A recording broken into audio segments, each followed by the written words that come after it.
Welcome to Find Your Purpose and Make a Difference. In other words, live your best life. If you've read the statistics this past year, over 48 million people in the United States quit their job. Now, many was due to COVID and lack of business, but many were finding that they didn't like commuting, they didn't like a number of things, and life is short. Let's do something else. Now, we all have a gift of vision and purpose. Everybody does, although we might not realize it. Your purpose can be found just by studying yourself and creating a mental image. And you think, well, I've always studied myself, but we really haven't. One thing I will say is everybody is special in some way. And your job is to find your specialness. And with that comes your purpose. So kind of just stay patient and trust the journey. He who has a why to live for can bear almost any how.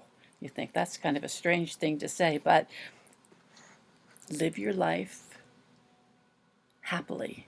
That's the main purpose of why we're doing this. Life is an obstacle course, and there's lots of challenges. One of Buddha's primary recommendations for achieving enlightenment is discovering your right livelihood. In doing what you love, loving what you do, Dr. Robert Anthony says, finding and creating your life's work, even if it's entirely different what you have done most of your life, will bring you more happiness and money than any other single action you can take. So if recognizing what you most enjoy doing is step one to the achievement of your goal, step two is the belief that you can do it. And that's what I'll ask you to do. Believe that you can do it. Now we have 8 causes of job dissatisfaction. You might find you're in one of these. Maybe you're not going to grow in the job. Maybe you really are not interested in the job. My husband has a computer supply business, and I thought, well, I'll go out and sell for him. So I learned all the products. I got my little card, and I went out to an office building, 3 stories, and there were 3 offices on each floor with open glass windows, so you could see who was there. And first day I went, the only day I went, was the first gal was on the phone, so I couldn't disturb her. So I went to the next one, and the gal was writing, couldn't disturb her. The next one, there was no one at the desk, so I went upstairs. I went through the entire building and never went into an office. I just couldn't get excited about selling laser toner or any of the products. It was so uncomfortable, I couldn't do it. Could be maybe you're working where there's poor management, or maybe underpaid. Notice where underpaid comes. It's not at the top of the list. Many people will work for less than what they'd like if they really love what they're doing. Maybe you have an unsupportive boss. Maybe there's lack of meaningful work. Opportunities for growth or incentives for meaningful work is not there. Work and life balance has gotten big because people who have been forced to stay home and then going back to work and seeing how little they see their kids. A lot of men in particular will work so hard to give their kids everything they want or need, but then they miss them growing up. Could be discomfort with the job requirements, or could be unsettling activities. And that's where I came in and how this course came about. Years ago, I had the opportunity to have a job in town with a very well-known international rescue organization. It was perfect. I could walk there if I wanted. I could take time off because sometimes I'd be called out in the evenings or weekends, so I could go to a soccer game or a baseball game or a swim meet. It was perfect, except when I started working there. Every day, death and dying. AIDS had just come into the forefront. There were homelessness. There were people who were getting out of jail and their houses had been ruined while they were gone. Story, story, story. And I couldn't turn it off at 5:30. I came home and I thought about it. I worried about it. I knew I had to get out of there. So at that time, I read every book I could find on how to figure out what you're going to do when you grow up. I went everywhere to find where just any books that I could find. Finally, I wrote a book on discovering your passion, and I have a whole list of biographies or self-help books on how to figure out what to do when you grow up. I was at a church, at a funeral of the father or the grandfather of one of my drivers, and I'd never met him, but he was well known. He had all sorts of patents. He was very wealthy. He had done everything right. And on the way out of the church, the gal who ran my transportation department said, "What are they going to say about me when I die? Here lies Marge. She made a great meatloaf." And it's that her tone and her words stayed with me.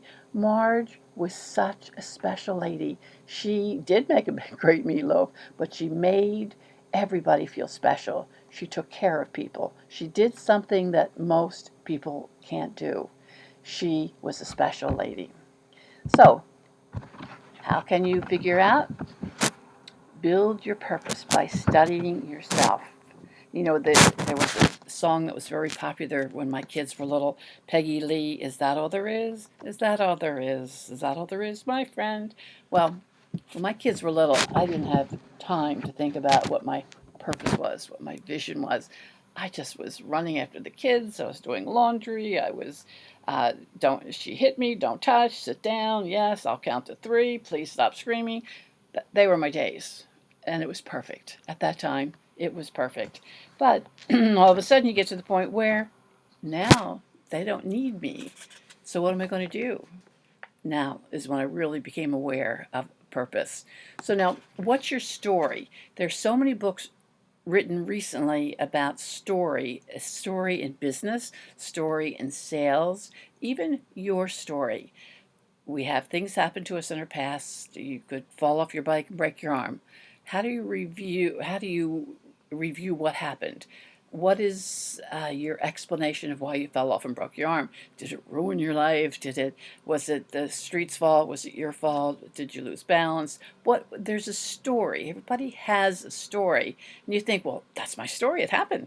There's nothing I can do about it. But there is. You can always look at your story from a different perspective. And that's what we work on in this particular course. Change your thoughts and you change your world. Of course, it is easier said than done. Our lives are not determined so much by outward conditions and circumstances as they are by the way we perceive those conditions and circumstances. Basically, our world is made up of what our thoughts make it. Believe it or not, people have in their lives today exactly what they keep telling their minds they want, even if they don't. Do you have what you want in your life? Your physical world today reflects all of the thinking you have or have not engaged you up to now. So, what are the people? Let's look at you more closely. You think, well, I don't care what people say, but you do. Everybody does. And you want to hear different things.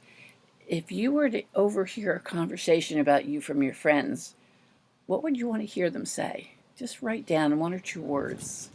For example, no one's going to write down, "I'm funny."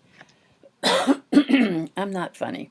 I might laugh at things, but I don't have a natural joking sense of humor. My husband is genuinely funny. If I said what he said, it would be considered offensive in a polite way. Some people just have natural characteristics. Would you like your friends to say, "Wow, he's so much fun. He's very generous. He's very thoughtful"? What one or two words would you like to hear them say? Now, in contrast, what do you want to hear your family say? Might be very different from what your friends say. And coworkers. Here, it could be he's very well organized, very dependable, has creative ideas. What would you like to hear them say?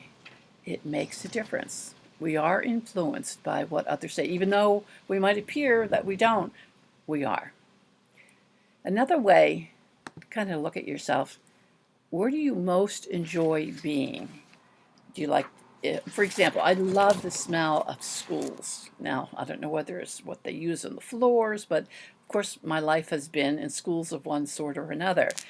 Uh, my daughter loves the smell of chlorine or pools because she was a swimmer.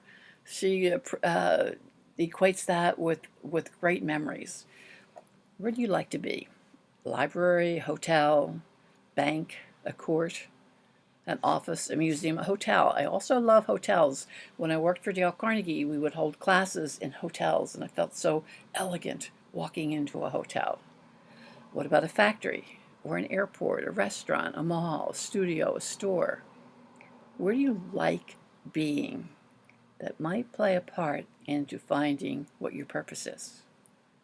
Now, outdoors, do you like to be indoors or outdoors? If you are outdoors, do you like construction sites, the forest, landscapes, the shore, traveling, a garden center, lake, ocean, a zoo, a backyard? Actually, I'd probably choose a zoo. What do you like about outdoors? And organizational style, that's another thing you can look at. Do you like to work in large groups, small groups, or do you like to be independent? You want to be an owner, an employee? Do you want it to be structured or perhaps non-structured? And even location, city, rural. I talked to a lady the other day who said that she found out there's small towns in France where she can live very happily on $700 a month, which includes a house. You can't do that here. Maybe a small town. Of course, I think of Hallmark films and small towns, and everyone knows everyone and loves everyone. Would you like to live in a condo or a house or other? Would you like to live on a boat? So where would you like to be? Just jot that down. What comes to mind? What makes you feel good when you think about it? Another big determinant is internal values. This is kind of your steering mechanism. If your values are being violated, you're probably not going to trust the person. In other words, for me, honesty is very important. And integrity kind of fits in with that, and ethics fits in with that. Honesty is very important to me. Responsibility. Look at all the words here: courage, peaceability, self-reliance, friendship, work, faith, morality, moderation, fidelity, loyalty, dependability, respect, unselfishness, sensitivity. Sensitivity would be there, one of my favorite words. Kindness, friendliness, justice, mercy, sincerity, integrity, also sincerity. Compassion, fairness, cheerfulness, independence, perseverance, religion, spirituality, responsibility, gratitude, discipline. What internal values, choose 3, that you would consider kind of your guiding system? And usually internal values last forever. That's your guiding mechanism. In the course, there's also a whole page of external values, things that change. For example, at one time you might want to travel, and then you get older and you'd rather be home. There are things that you value at one age that you might not at another. However, internal values are usually pretty steady Eddie. Now, this is difficult to read, but causes and issues. You probably would march for any one of these. I always think about, now, what would I march for? What do I feel so strongly about that I would march for? I would march for anything to do with animals and hurting them, or children, child abuse, elder abuse, family issues. Look at the list. Environmental pollution. Most people would feel strongly about that. Education reform, healthcare providers, children abused, neglect, churches, immigration, parks and recreation, substance abusers, law, home health care, space exploration, labor relations, civil rights issues, movies, computer technology, sincerity, religion, community, research, gardening, politics, kindness. They might not seem all related, but kindness, why is that important? There's a new term, CAKE, C-A-K-E, that's been used in town recently as a guiding principle. CAKE is compassion, C is compassion, A is acceptance, K is kindness, and E is empathy. CAKE always includes kindness. Family issues, training for parents, media, irresponsibility, the elderly, nursing homes, Medicare, the poor, infants protection, justice system, veterans, nutrition, youth, water purity, animal rights, vivisection, literacy, sexuality issues, books, design, administration, finance, sports, malls versus mom and pop shops, biotech, broadcasting, government, spirituality, business. What about taxes? Red tape. Roads and bridges, anti-Semitism, non-profit agencies funding, construction, the ill and disabled, child protection, child care, justice, defense, animal care, border issues, fashion, music, food, real estate, human relation principles, reproductive issues, women's issues, civility. You'll notice there's an overlap in some, but they're worded slightly differently because maybe one wording doesn't hit you, but another does. Can you circle 3 that have great meaning to you, that you would march for if necessary? Or add something that's not on this list. This next one is fun. You're going to live in a condominium and you can only choose one of these 8. That's it. Condo 1 are all scientists or mind people, researchers, doctors, dentists, lawyers, judges. You want to live there? Or maybe condo 2, artists, free-spirited people, painters, designers, singers, dancers, comedians, actors, actresses. Probably a fun place, but would you be comfortable there? 3, trainers, helpers. This is where I'd live. Teachers, preachers, motivational speakers, writers, curriculum developers, presenters. Condo 4, these are leaders, persuaders, managers, negotiators, advertisers, supervisors, publishers, public relations, sales, advertisers. Where would you like to live?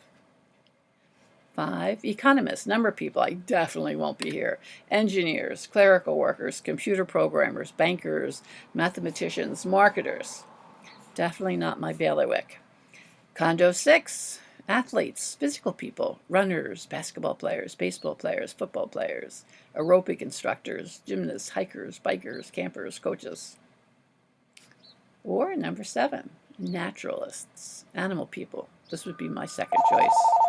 Could be veterinarians, agriculturalists. It could be, nurturers, caregivers,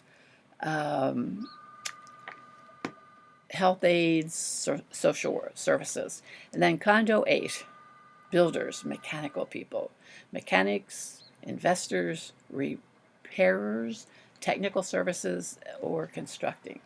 Now, you choose one, but unfortunately that one's taken. So what's your second choice? Only can choose 2. And what does that tell you about you? The people you like to be around, the people you relate to, the people who would relate to you. Tells you a little bit about yourself.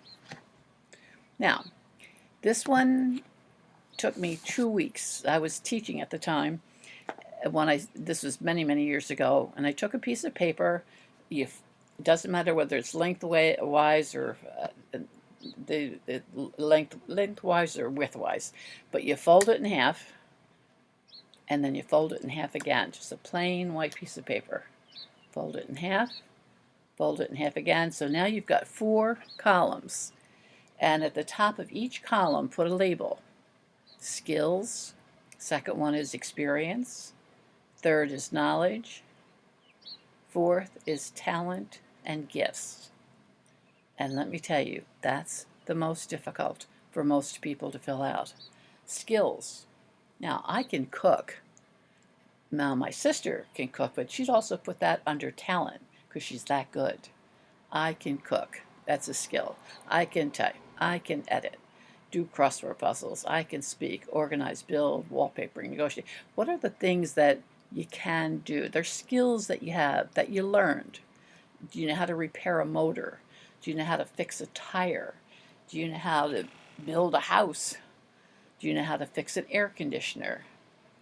What are the skills? Doesn't mean you like them. It's just that you are capable of doing them. Now, second, there's experience. What experience have you had? Were you ever a babysitter? Were you ever a lawnmower, or a student, a model, a teacher, raising children, leading organizations? What experience have you had in your life? Doesn't mean you like it or dislike it. It's just what you have done. I could list the jobs I've had over the years. Knowledge. Nutrition, law, human relations, child psychology, pet care, dieting, lawn preparation. In other words, if you're taking a long plane trip and you can't use any of your electronics, what magazine or book would you take with you? So if you go into the store, and I might get magazine, Oprah magazine, but I'm not going to read all of the articles. Which ones would I read? If you get Popular Mechanics, you're not going. I don't know if they still have that, but you're not going to read all of the articles, but certain ones you will.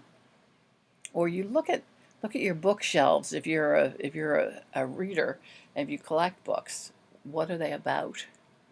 That will tell you something about your knowledge, something about what you are tuned into or what you seek information about. Now, on your last column is talents and skills. And when I say this is hard, no, most of us don't like to brag. There's certain things I am good at, but I don't like writing it down because that's kind of embarrassing. So ask your friends, ask your family, what do I do naturally? Now, my daughter is a very gifted artist. But from the time she was 5 years old, she had a crayon or a pencil in her hand and was always drawing. I can't doodle. My doodles are so embarrassing that I usually just doodle the alphabet A, B, C, D. She can send a birthday card, and the whole envelope she has created a masterpiece on. She just is a natural. But I said to her one day, well, why don't you paint for a living? She said, because I don't like it.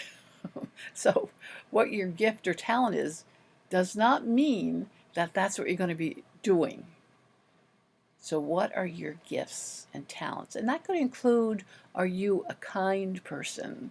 Are you somebody who helps other people? Are you somebody who finds it very easy to wrap a package and make it beautiful? Are you somebody who you're naturally gifted athletically and you can play almost any sport? What are your talents and gifts? And usually you don't see them yourselves. So get help from somebody else. Now, describe your vision right now.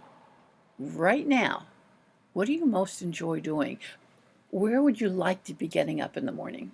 Would you like to be getting up at the beach, in the mountains? Would you like to have in a condo? Or my daughter goes to yurts? Not my preference. What type of preferred housing? Do you want a condo? Do you want a big house? Do you want I'm very fascinated with these tiny homes. Who would you like to have around you?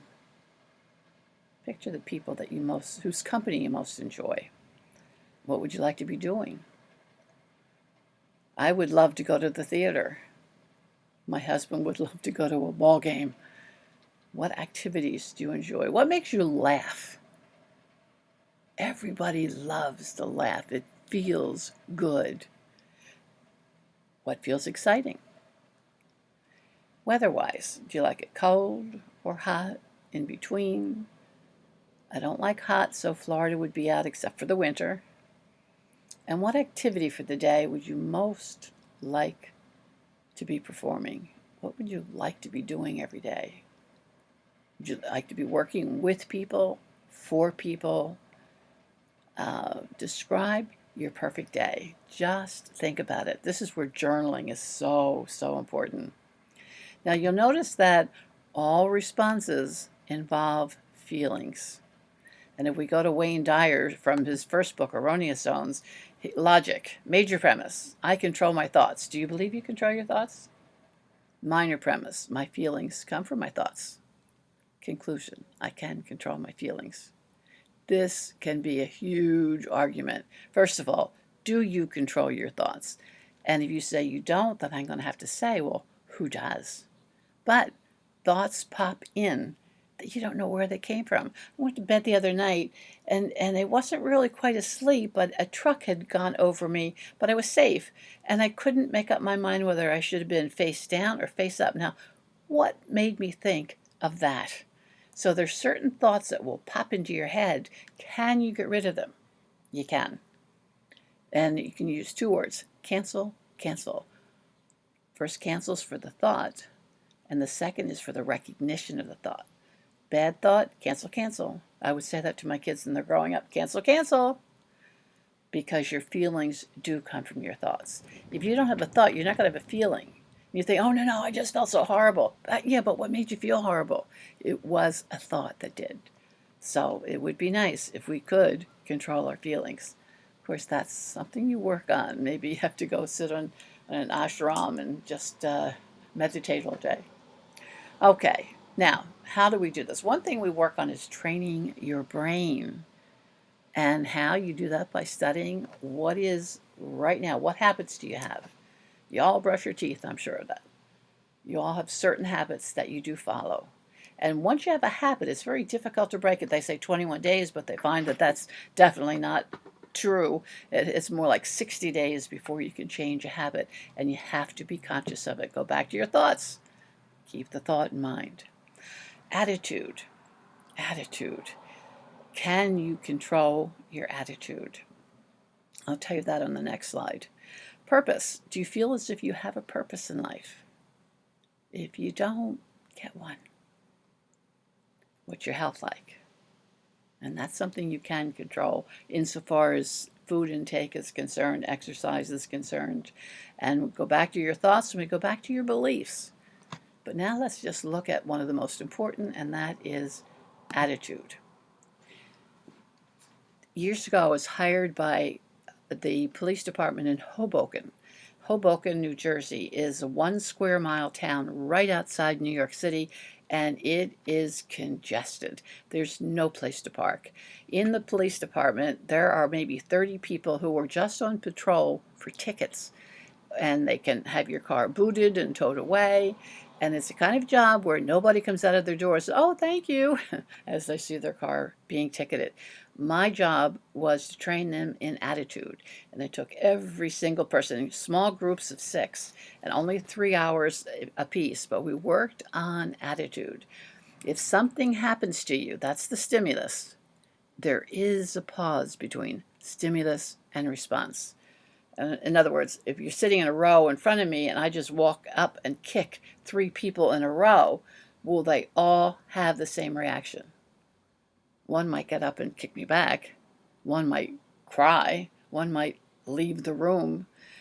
There's no dictated response. So know that you can master the difference between stimulus and response. Well, what's that have to do with attitude? If your attitude is down and you just feel there's a cloud over your head, think of why. What's the stimulus for that? What's causing that? And then choose how to respond. It's so much easier to smile. And you think, well, that's phony. So what? If it feels good, you do it. Now, thoughts are things You change your thoughts, you change your world. This was said by Norman Vincent Peale. It was also said by William James, the father of psychology. But this one I liked in particular. I hold it true that thoughts are things. They're endowed with bodies and breath and wings, and that we send them forth to fill the world with good results or ill. That which we call our secret thought speeds forth to earth's remotest spot, leaving its blessings or its woes like tracks behind it as it goes. We build our future thought by thought, for good or ill, yet know it not. Yet so the universe was wrought. Thoughts is another name for fate. Choose then thy destiny and wait, for love brings love, and hate brings hate. By Henry Van Dyke. Now you'll notice here I have tut.com. Tut is Mike Dooley's website that you can sign up for free and get daily reminders from him about thoughts, and they make me smile every morning. I can't wait to get that one little email, and it will be maybe a line, maybe 2 lines. They'll use your name, and I think they ask you to list 3 things you'd like to have in your life or that you'd like to improve. Sometimes he mentions them by name and goes into detail, but it's a delight. TUT.com. Sign up and just you'll enjoy it. Now, establishing a baseline, asking someone to keep a journal who's not really into journals is difficult, but you want to keep a baseline. If you really want to make changes, what does purpose mean to you? You've got to clarify that first before you really can move on. You want to establish a baseline that tells why you're seeking your purpose. List every reason you can think of.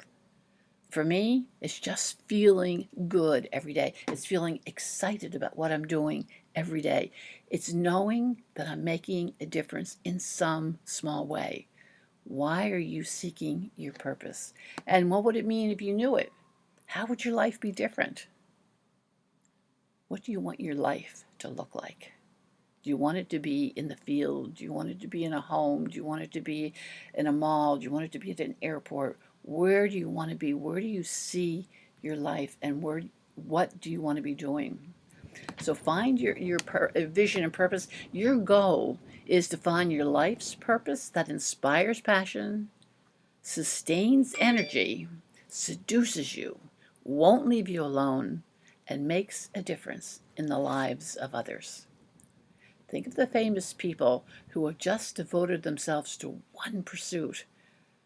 Did they enjoy it? Now, you could have someone very wealthy who's made a fortune and could be very unhappy. You want to have the happiness that comes with the passion that just seduces you.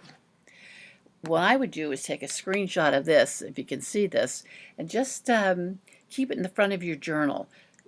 Just be aware of the people in your life, the importance of their opinion, the places where you'd like to be, the values you have, the interests that you have, the activities, the awareness of your favorite activities, the talents that you have. Be aware of what your gifts are. What are your personal values? What are your memories? Well, in the course we delve into memories more, but only the positive memories. What do you remember that was exciting to you as a child? What causes do you feel strongly about? What skills are you aware of? What gives you the greatest pleasure and the greatest happiness? They're just kind of prompts for your writing. There was a thought that came to my mind and it disappeared. Okay. Why finding your purpose matters. It's fulfillment. It's a meaningful life. It's a focused living, joyful living, freedom, inner strength, satisfaction, awakening, confidence, gratification, and fun. Again, all feelings. All goes back to feelings, and feelings come from your thoughts, and your thoughts are what you control. Now, why finding the future meant for you is important for you. As Oprah said, your job is to discover what your true calling is. Therein lies your happiness. She did an interview with a young female dentist one time. The dentist hated her job, and Oprah said, well, why don't you go into another field? And she said, I can't. My parents paid over $100,000 for my education.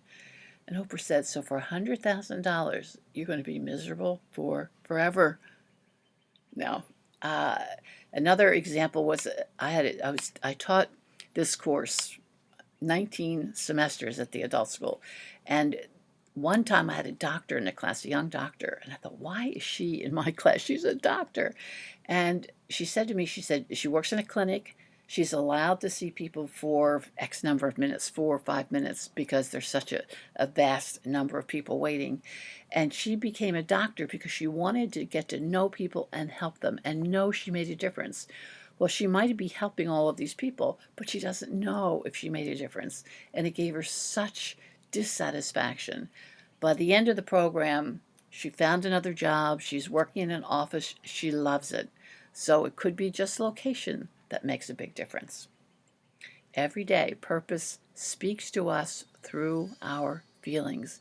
When you're more clear about your purpose in life, the sun will shine brighter.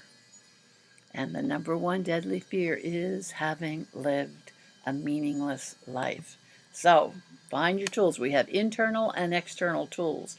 Internal, tuition. If you feel something in your gut, you probably are right. If something says don't do that, don't do it. If something says go ahead, you've got a chance, do it. Thoughts, write what you would say if you wanted it to be true. Again, we talked about attitude. And relaxation and visualization. It's constantly talked now about meditating. I took TM, Transcendental Meditation, decades ago. And they gave me my little 2-syllable mantra, like tu-da, di-da, something like that. And 20 minutes a day, twice a day, I did this. And the kids were little, so it was really difficult to do it. But I never got satisfaction out of it. But everybody says that's meditation is the be all and end all. So what I started doing was just being quiet, taking a deep breath and relaxing. It could be just looking out the window and seeing the trees, seeing the flowers. It could be regularly what I do is I usually am at my computer at about 8, and then I watch a program, a Hallmark movie or something, and I turn off the TV at 10. That is such a peaceful time. I have a vision board in front of me of things that give me great joy. And I can just peacefully just stare at that. Sometimes I get some of my best ideas that time. I always have a pen and pencil that I can write down things. For some, Trevor Blake, who wrote 3 Simple Steps, his is in nature, walking his dogs, being out, just staring at the trees or the sunset or the sunshine. Whatever gives you peace, but let your body become peaceful and let your mind stop thinking, just feeling, just go with the feel. So the relaxation and visualization is important, and we work on mastering that. Now we have the external tools, and this is the journaling, the self-coaching. I'll give you an example. Self-coaching is an eye-opener. If you're writing, something's bothering you. Why do I smoke? I don't smoke, but why do I smoke? And so you might say, my name is Gail, and head is my brain. So I might say, head, why am I smoking when I know it's dangerous to my health? And head will say, and it's amazing what your head will say to you. You just write down what your head's saying, and you're thinking, wait a minute, I'm holding this pen, it's me, I'm thinking about it, I'm doing what I shouldn't be doing, and yet my head is telling me something else. Some people in the course give their head a cute name, but head works fine for me. So the self-coaching is incredible. Your brain knows what you're doing is right or wrong for your being, Mind mapping, we get into in the course, and a gratitude journal. That's another thing that I was kind of reluctant to do because, I'm very grateful for my husband and my house and my children and my home and where I live and what I do. And the next night, I'm very grateful for my husband and my home and my children and so forth. And I was thinking, I wasn't getting anything out of this until I made myself think of 3 things every night that I hadn't written about before. Right now, I'm looking out the window and I can see the trees across the street and I can say, "Oh, I'm so grateful to see the greenery in front of me. I'm so grateful to feel the wind coming in the window. I'm so grateful that I can do what I want to do every day." You start doing a gratitude journal and you'll find that you start looking for the positives. In a class I taught of speaking with the kids, and they could only point out positives of the speaker, either their talk, their delivery, or their impact on the audience. At the end of the year, one girl said to me that this is carried over to outside. When she sees somebody, she sees the positive first. And then if something bothers her, she'll see that. So it's just training your mind to think a little bit differently than before.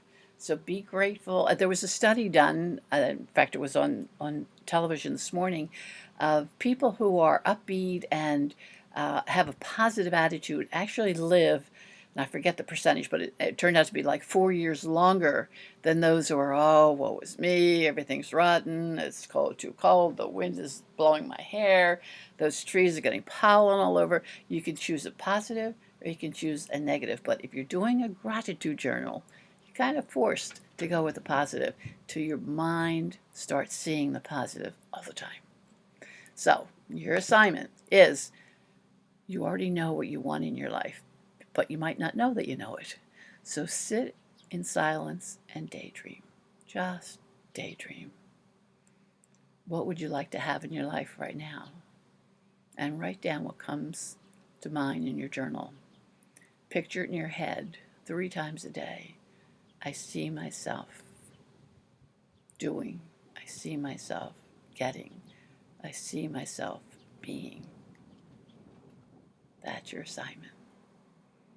So this is a 5-month course, and what it covers is a self-inventory, childhood dream, intuition, thoughts, attitude, values, story analysis, habits, train your brain, success skills. I've been focusing on success skills now because of people are so focused on cell phones and not paying attention. But every job that you have, whether it's the lowliest or the highest, there are certain success skills that are necessary. Communication skills, verbal and nonverbal. You look at somebody and say, "Well, all I said was," all I said was, "Good morning." Good morning. Aha, there's a difference. Uh, how are you? How are you? How are you? There's a difference. So there's communication, verbal, nonverbal. There's listening skills. The greatest compliment you can pay someone is to actually listen. There's attitude training, stimulus and response. And then there are the people skills, using a person's name, showing genuine appreciation, um, any skills that make the other person feel important is a good way to be able to work with them. Now, testimonials, I just finished working with Kirsten Hack. This is a gal who worked in the corporate world and she hated it. She didn't like her boss, and she's a nice gal. She's bright as can be. She writes games, video games. I can't imagine how she does that. But I heard from her. I finished working with her around November, December, and I talked to her in February. She was so excited. She's now working, she left her job. She's now working for a nonprofit, and she's in charge of communication with 3 countries. She has opportunities now that she never had. But the difference was she started believing in herself. And then accidentally something came up and she jumped on it. I always remember how you told us we could control our day, good day, bad day, we're in charge. And this gal, Mary Ellen, uses that. I've worked with senior citizens also. For 13 years, I interviewed a retiree every month for our newsletter. And the ages ranged from mid-50s to 96. The Birdhouse King was 96. He made birdhouses that were exquisite. One was at Kennebunkport with the former, the late President Bush. One was being sent off to Africa that day. But the point of it being is, what did they do for fulfillment to feel good when they retired? So Sally is from Sierra Vista, and she was 67 at the time, and she just feels that she's found so many more areas of interest because she started looking at things differently. Josh was a college senior, didn't know what he was going to do, even though he knew what his major was. And Kim, this gal I could relate to probably the most because she's such an animal lover, and now she has all sorts of animals on a farm. Um, and we just spoke on the phone, but after a while, we just found out what came naturally to her, and she basically is doing exactly what she wants to be doing. The same with Jim Charlesworth. Find your purpose. Um, Help to manage his time and his goals and so forth. I don't like to put up testimonials, but supposedly I have to at the end of presentations. So I would love to have you join us, but I'm not selling you anything today.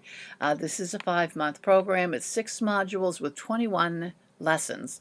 Plus, and this is the big plus, there's individual monthly coaching for each person, individual, not group.